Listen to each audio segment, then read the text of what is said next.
Hi friends, అందరికీ నమస్కారం. ఎలా ఉన్నారు? బాగున్నారా? మీరు బాగుంటే నేను బాగున్నట్టే. అంతకుముందు మన ఛానల్ని సబ్స్క్రైబ్ చేసుకోండి, షేర్ చేయండి, లైక్ చేయండి. మీరు ఎంత సపోర్ట్ చేస్తే అంతో ఇంతో గొప్ప గొప్ప ఆలోచనలు నేను చేయగలుగుతాను. కొంతమంది మన ఇంట్లో పని కూడా ఇంట్లో ఆడవాళ్ళకు సహాయం చేయడానికి ఎంతమంది అవుతారు. నేనెందుకు చేయాలి అనేది ఒకటి భావన చేస్తుంది. మన పని మనం చేసుకోవడంలో తప్పులేదు. ఎవరో ఏమనుకుంటున్నారని చెప్పి మనము వెనకడుగు వేయద్దు. మా వైఫ్ లేరు, వాళ్ళ అమ్మోళ్ళ ఇంటికి పోయింది అంటే ఇప్పుడు వస్తారు, నైట్ వస్తారు. ఇల్లు మొత్తం పిల్లలు ఉన్న తను ఎట్లుంటుంది, ఇల్లు చిందరవందరగా ఉంటుంది. ఇప్పుడు అదంతా సెట్ చేసి మీకు ఒక మన పని మనం చేసుకోవడంలో తప్పు లేదు అనేది ఒకటి. ఇక బాసాన్స్ చూడండి ఎట్లా ఇష్టం పిల్లలను తాను ఇదో ఇట్లా మన పని మనం చేసుకోవడంలో తప్పు లేదు. మనము ఏ పనులు అయితే చేసి మనము ఏ దారిలో అయితే వెళ్తామో మన పిల్లలు కూడా అదే ఫాలో అవుతారు. నేను ఇంట్లో మా వైఫ్కు సాయం చేస్తానని చెప్పి మా పెద్దబాబు 10 years మేము చెప్పు ఆయనంత కానీ ఫాలో అయిపోయి మొత్తం అన్ని పనులు, ఇల్లు నూకడం కానీ, బాసనలు తోమడం కానీ, మొత్తం మనం చేసే పనులే మన పిల్లలకు మార్గదర్శకంగా ఉంటాయి. నేను ఇప్పుడే కాదు, మీకు ఏదో ఇప్పుడు వీడియో కోసమే ఇలా కాదు, నేను మామూలుగా అప్పుడప్పుడు చేస్తూనే ఉంటాను. ఇంట్లో వాళ్ళకి హెల్ప్ చేస్తూనే ఉంటాను. నేను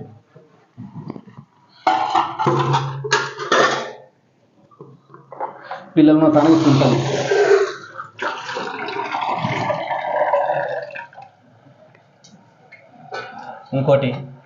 ఇంకో విషయం కూడా చెప్పాలనుకుంటున్నాను. నేను ఆల్రెడీ ఈ విషయం గురించి మధ్యాహ్నం కూడా ఒక వీడియో తీసిన. మానవత్వం అనేది మంట కలిసిపోతుంది.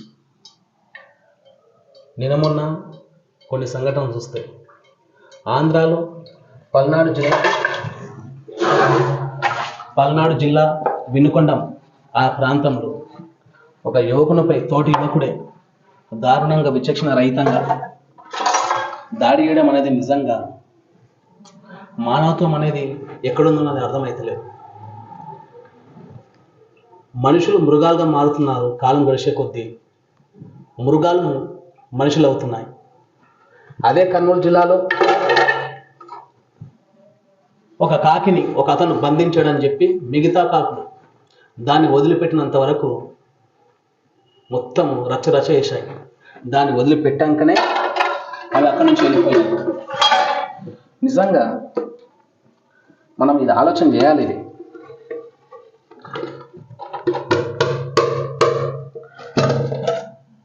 మనం ఆలోచన చేయాలి.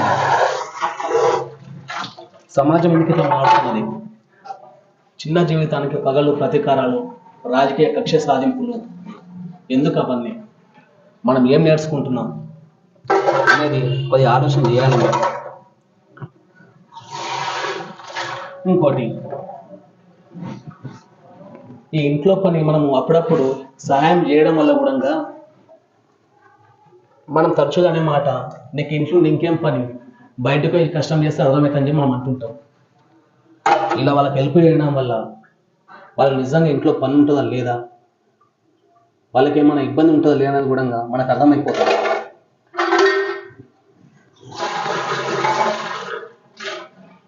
వాస్తవానికి ఇంట్లో పని చాలా ఎక్కువగా ఉంటుంది.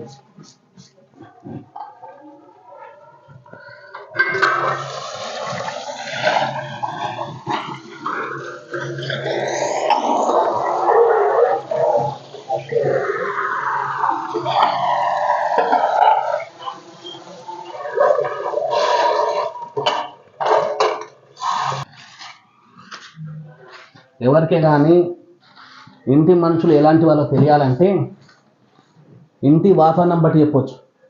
వాళ్ళు ఓపిక గల్లోళ్ళ, కోపస్తుల, వాళ్ళ ఇల్లు సదురుకని బట్టి వాళ్ళు ఎలాంటి వాళ్ళు చెప్పవచ్చు.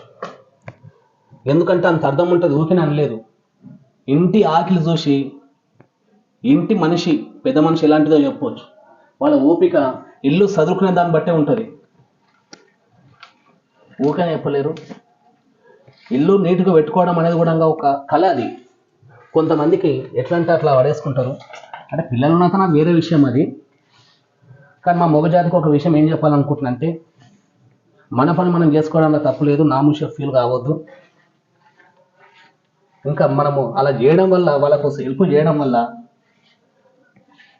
మన బాండింగ్ అనేది ఇంకా చాలా స్ట్రాంగ్గా గట్టిగా ఉంటుంది. ముఖ్యంగా మన పిల్లలు మనం చేసేదాన్ని అనుసరిస్తారు. సమాజంలో కూడా వాళ్ళు ఎలా బ్రతకాలి అనేది ఒక అవగాహన వస్తుంది. బయటికి మనం నీతి మంత్రం మాట్లాడుకుంటా